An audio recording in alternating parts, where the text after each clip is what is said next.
ভাইয়ের আবার আজ দুঃখ ভারাক্রান্ত মন নিয়ে আপনাদের সামনে হাজির হয়েছি। আপনারা সবাই জানেন এবং বুঝেন আমরা আমাদের জীবন দিয়ে চেষ্টা করেছি, কিন্তু দুঃখের বিষয় আজ ঢাকা, চট্টগ্রাম, খুলনা, রাজশাহী, রংপুরে আমার ভাইয়ের রক্তে রাজপথ রঞ্জিত হয়েছে। আজ বাংলার মানুষ মুক্তি চায়, বাংলার মানুষ বাঁচতে চায়, বাংলার মানুষ তার এত অধিকার চায়। কি অন্যায় করেছিলাম? নির্বাচনের পরে বাংলাদেশের মানুষ সম্পূর্ণভাবে আমাকে ও আওয়ামী লীগকে ভোট দেন। আমাদের ন্যাশনাল অ্যাসেম্বলি বসবে, আমরা সেখানে শাসনতন্ত্র তৈরি করব, এই দেশকে আমরা গড়ে তুলব। এই দেশের মানুষ অর্থনৈতিক, রাজনৈতিক ও সাংস্কৃতিক মুক্তি পাবে।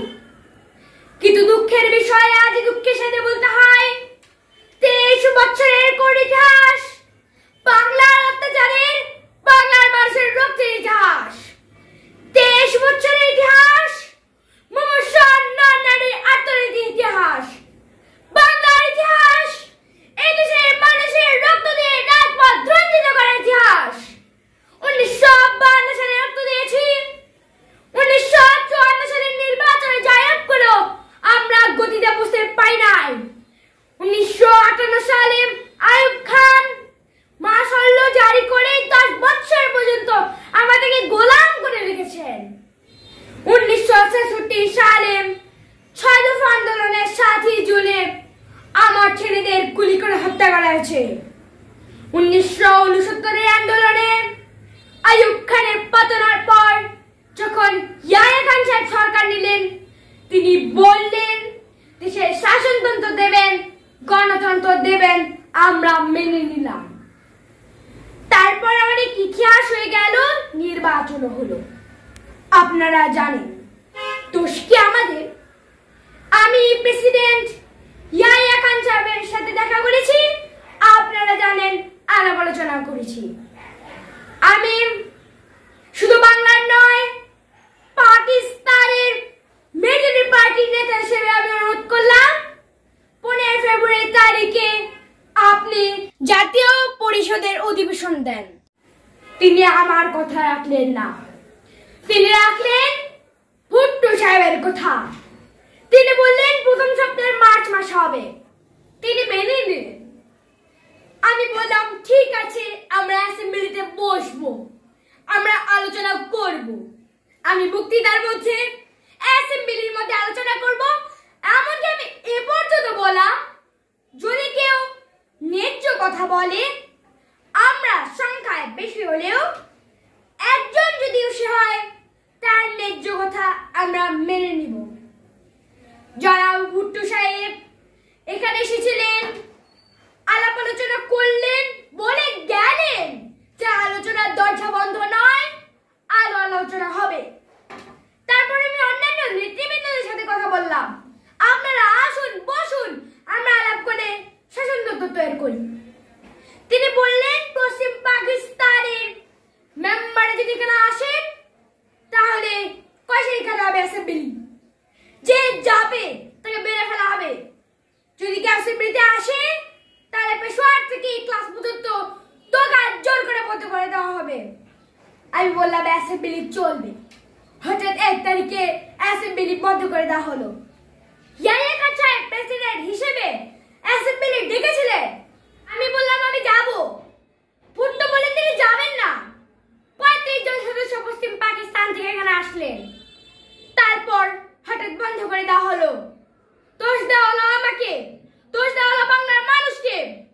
বন্ধ করে দেওয়ার পর এদেশের মানুষ প্রতিবাদ মুখর হয়ে উঠলো। আমি বললাম আপনারা শান্তিপূর্ণভাবে সংগ্রাম চালিয়ে যান, আপনারা কল কারখানা সবকিছু বন্ধ করে দেন।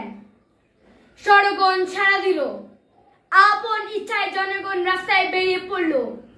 তারা শান্তিপূর্ণভাবে সংগ্রাম চালিয়ে যাওয়ার জন্য স্থির প্রতিজ্ঞাবদ্ধ হলো। কি পেলাম আমরা? যে আমার পয়সা দিয়ে অস্ত্র কিনেছি বৈশ্বিক আক্রমণ থেকে দেশটাকে রক্ষা করার জন্য, আর যে অস্ত্র ব্যবহার হচ্ছে আমার দেশের গরিব দুঃখী নিরস্ত্র মানুষের বিরুদ্ধে, তার বুকের উপর হচ্ছে গুলি। আমরা পাকিস্তানের সংখ্যাগুরু, আমরা বাঙালিরা যখনই আমাদের ক্ষমতায় দেবার চেষ্টা করেছি, যখনই দেশের মালিক হওয়ার চেষ্টা করেছি, তখনই তারা আমাদের উপর ঝাঁপিয়ে পড়েছে। তারা আমাদের ভাই। আমি বলেছি তাদের কাছে এই কথা যে আপনারা কেন আপনার ভাইয়ের প্রতি গুলি মারবেন? আপনাদের রাখা হয়েছে যদি বৈশ্বিক আক্রমণ করে তার থেকে দেশটাকে রক্ষা করার জন্য। টেলিফোনে আমার সঙ্গে তার কথা হয়। আমি তাকে বলেছিলাম, জেনারেল ইয়াহিয়া খান সাহেব, আপনি পাকিস্তানের প্রেসিডেন্ট, দেখে যান, ঢাকায় আসেন কিভাবে আমার গরিবের উপর, আমার বাংলার মানুষের বুকের উপর গুলি করা হয়েছে, কি করে আমার মায়ের কোল খালি করা হয়েছে, কি করে আমার মানুষকে হত্যা করা হয়েছে। আপনি আসুন, দেখুন, বিচার করুন, তারপরে আপনি ঠিক করুন। আমি এই কথা বলেছিলাম। তিনি বললেন আমি নাকি বলে স্বীকার করেছি যে 10ই তারিখে রাউন্ড টেবিল কনফারেন্স হবে। হঠাৎ আমার সঙ্গে আলোচনা না করে বা আমাদের সঙ্গে পরামর্শ না করে যে বক্তৃতা তিনি করেছেন এবং যে বক্তৃতা করে অ্যাসেম্বলি করেছেন, সমস্ত দোষ তিনি আমার উপর দিয়েছেন, বাংলার মানুষের উপর দিয়েছেন। ভাইরা আমার, 25 তারিখ অ্যাসেম্বলি কল করেছে, রক্তের দাগ শুকায় নাই। আমি 10 তারিখে এসে বলে দিয়েছি ওই শহীদের রক্তের উপর দিয়ে পাড়া দিয়ে আরটিসিতে মুজিবুর রহমান যোগদান করতে পারে না। অ্যাসেম্বলি কল করেছেন, আমার দাবি মানতে হবে। প্রথম, সামরিক আইন মার্শাল ল উইথড্র করতে হবে, সমস্ত সামরিক বাহিনীকে ব্যারাকে ফেরত দিতে হবে, যেভাবে হত্যা করা হয়েছে তার তদন্ত করতে হবে, আর জনগণের প্রতিনিধির কাছে ক্ষমতা হস্তান্তর করতে হবে। তারপর আমি বিবেচনা করে দেখব যে আমরা অ্যাসেম্বলিতে বসতে পারবো কি পারবো না। এর পূর্বে অ্যাসেম্বলিতে বসতে আমরা পারি না, জনগণ আমাকে সেই অধিকার দেয় নাই। ভাইরা আমার, আমি প্রধানমন্ত্রিত্ব চাই না, আমি এদেশের মানুষের অধিকার চাই। আমি পরিষ্কার অক্ষরে বলতে চাই, আজ থেকে এই বাংলাদেশে কোর্ট কাচারি, আদালত, ফৌজদারি, শিক্ষা প্রতিষ্ঠান অনির্দিষ্ট কালের জন্য বন্ধ থাকবে।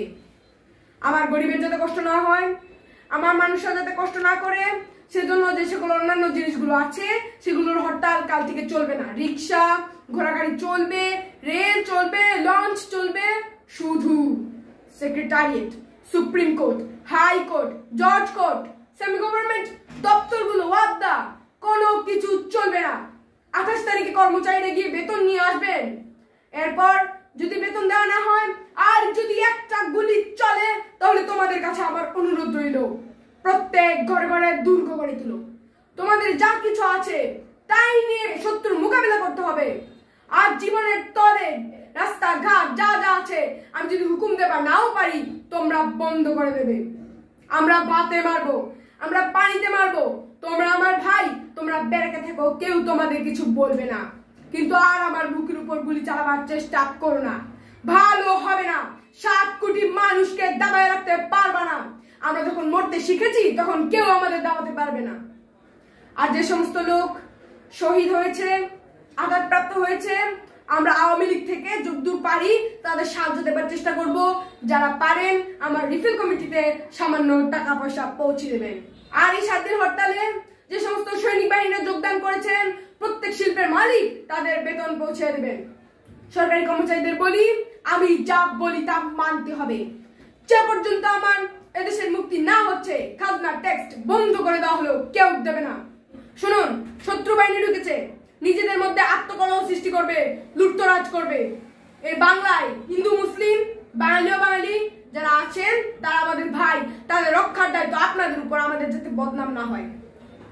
মনে রাখবেন, রেডিও টেলিভিশনের কর্মচারীরা যদি রেডিওতে আমাদের কথা না শুনে, তাহলে কোনো বাঙালি রেডিও স্টেশনে যাবেন না। যদি টেলিভিশনে আমাদের নিউজ না দেয়, তাহলে কোনো বাঙালি টেলিভিশনে যাবেন না। 2 ঘন্টা ব্যাংক খোলা থাকবে যাতে মানুষ তাদের মায়নাপত্র নিয়ে যেতে পারে। পূর্ব বাংলা থেকে পশ্চিম পাকিস্তানে 1 পয়সাও চালান হতে পারবে না। টেলিফোন টেলিগ্রাম আমাদের এই পূর্ব বাংলায় চলবে, বিদেশের সাথে নেওয়া দেওয়া চলবে না। কিন্তু যদি এদেশের মানুষকে খতম করে দেওয়ার চেষ্টা করা হয়, বাঙালিরা বুঝে শুনে কাজ করবেন।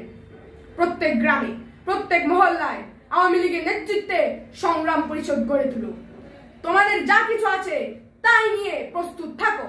মনে রাখবা, রক্ত যখন দিয়েছি রক্ত আরো দেব। এদেশের মানুষকে মুক্ত করে ছাড়বো ইনশাল্লাহ।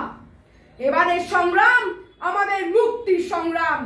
এবারের সংগ্রাম স্বাধীনতার সংগ্রাম। জয় বাংলা।